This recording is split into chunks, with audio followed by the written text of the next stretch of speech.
Se no Corinthians o último treino antes do derby terá a presença até dos torcedores, como nós veremos daqui a pouquinho, no Palmeiras o técnico Eduardo Batista preferiu manter segredo, fechou os trabalhos para a imprensa. Veja na reportagem de Jonas Campos. Campo vazio, silêncio, dia de treino fechado na academia de futebol. Após a goleada por 4-0 para cima do Linense, concentração total para o clássico desta quarta-feira contra o Corinthians em Itaquera. Apenas Rafael Veiga deu as caras na coletiva de imprensa e já deu para ver que a ansiedade é grande para o jogo de amanhã. Clássico, acho que todo mundo quer jogar. Eu desde pequeno cresci vendo esse clássico e agora para mim poder estar dentro do campo jogando ele, para mim é muito gratificante, né? 100 anos completa esse clássico e eu poder estar participando diretamente, eu fico muito feliz. O Palmeiras, que já não tinha Tietê se recuperando de uma lesão no ombro, perdeu também Moisés, que rompeu 2 ligamentos do joelho esquerdo e ficará fora dos gramados por cerca de 6 meses. O camisa 10 será operado nesta quarta-feira. Uma fatalidade que aconteceu com Moisés, lógico que ninguém queria que acontecesse. Mas daqui para frente a gente vai ter que nos adaptar sem ele. Sem Tietê e Moisés, fica a dúvida de como Eduardo Batista vai montar o meio-campo do Palmeiras para o clássico desta quarta-feira contra o Corinthians em Itaquera. No esquema 4-1-4-1, Felipe Melo na cabeça de área e Dudu na ponta esquerda são titulares absolutos. Restam 3 posições para Roger Guedes, Keno, Michel Bastos, Alejandro Guerra e Rafael Veiga. Quem joga? É lógico que eu quero jogar, todo mundo se perguntar para qualquer um vai falar que quer jogar. Eu tenho treinado para isso, tenho me preparado para isso, mas a luta diária é sadia, é todo mundo respeitando o outro, mas igual eu falei, todo mundo quer jogar e aí quem decide é o professor mesmo.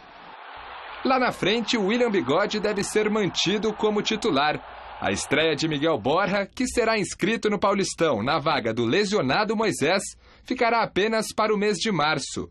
São as movimentações em um elenco de peso que, em pleno ano do centenário do derby paulista, busca manter uma invencibilidade de 6 jogos diante do rival Corinthians.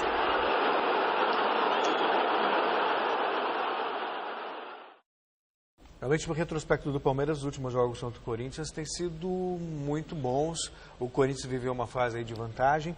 Me lembra até, Chico, quando o Corinthians foi eliminado pelo Tolima. Teve logo de cara um jogo com o Palmeiras e o Palmeiras venceu, foi gol do Alessandro. Não, o Corinthians venceu. O Corinthians venceu, o gol do Alessandro. Gol do Alessandro. Ah, pois é. Bom, o Eduardo está tentando acertar o time, o Palmeiras já sem Roberto Carlos, isso, o Ronaldo já com a cabeça inchada, sair. aquela coisa toda. Isso que eu falo, normalmente quando a coisa não vai bem, acaba dando certo. Mas o Corinthians tinha recurso naquela época, hoje não tem o recurso que tinha.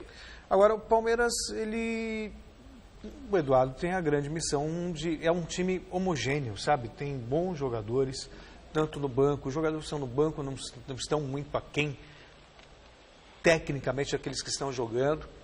Obviamente, isso gera uma disputa interna, mas que é muito interessante. O Tite soube administrar isso no Corinthians muito bem.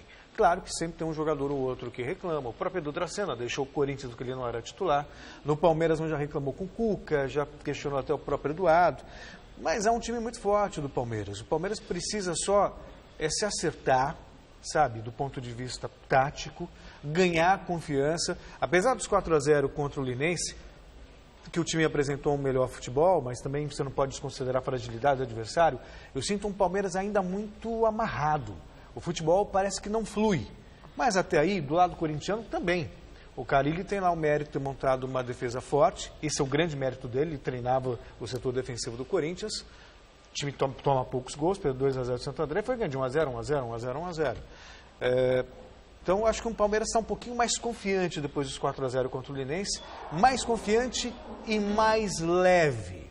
Claro que quando você vai pegar um Corinthians pela frente, Chico, né, a pressão ainda existe. Mas o momento do Palmeiras é melhor do que uma semana atrás, quando estava sendo vaiado em pleno Allianz Parque no jogo contra... Qual era o jogo do Palmeiras no meio de semana? Contra o São Bernardo. São Bernardo. Contra o São Bernardo, que o clima era tenso, vaias ocorrendo durante o jogo e tal. O Palmeiras provavelmente tirou um pouco o peso, eu acho que isso vai ser saudável para o time no jogo de amanhã. Não, concordo com você. O Palmeiras hoje é um time que tem condições de jogar no 4-1-4-1. Eu não sou contra o 4-1-4-1, não. Eu só sou contra o 4-1-4-1 no Corinthians hoje. Na seleção brasileira eu não sou, porque tem jogadores para desempenhar as funções, né, para ser jogado dessa forma, né?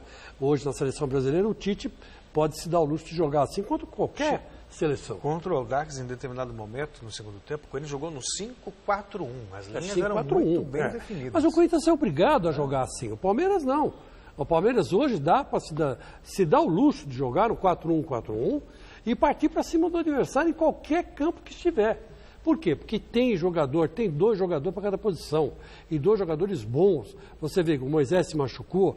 Ué, não tem o Tietê, mas tem Michel Bastos, tem Felipe Melo, tem Rafael Veiga. Exatamente. Tem e outra coisa, o Michel Bastos deve substituir o Tietê na função que ele fazia no meio campo, que é o correto, no meu modo de ver.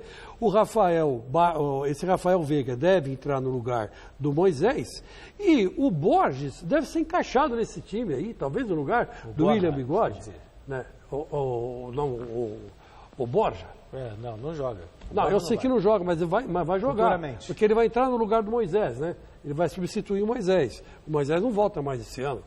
Vai ficar 6 meses. Você fala na lista de inscritos. Isso, na lista de inscritos. Então ele vai poder jogar. Então você imagina o poder de fogo. Não dá para esse time do Palmeiras jogar para trás.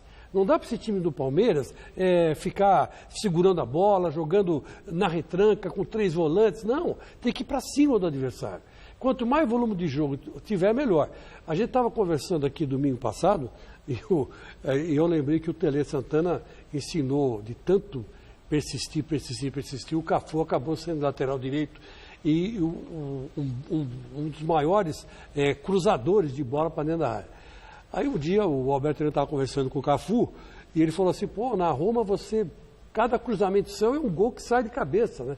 Negócio impressionante. Ele falou assim, mas vê quantos jogadores da seleção brasileira chegam na área quando eu vou para a linha de fundo e vê quantos jogadores da Roma chegam para cabecear. Chegavam 6, 7. Então um punha para dentro. O Palmeiras está mais ou menos nesse estilo. Quanto mais jogador chegar na área, né, mais chance de gol vai fazer. Isso contra qualquer time. Né? Então não sei por que não jogar assim contra o Corinthians na Arena.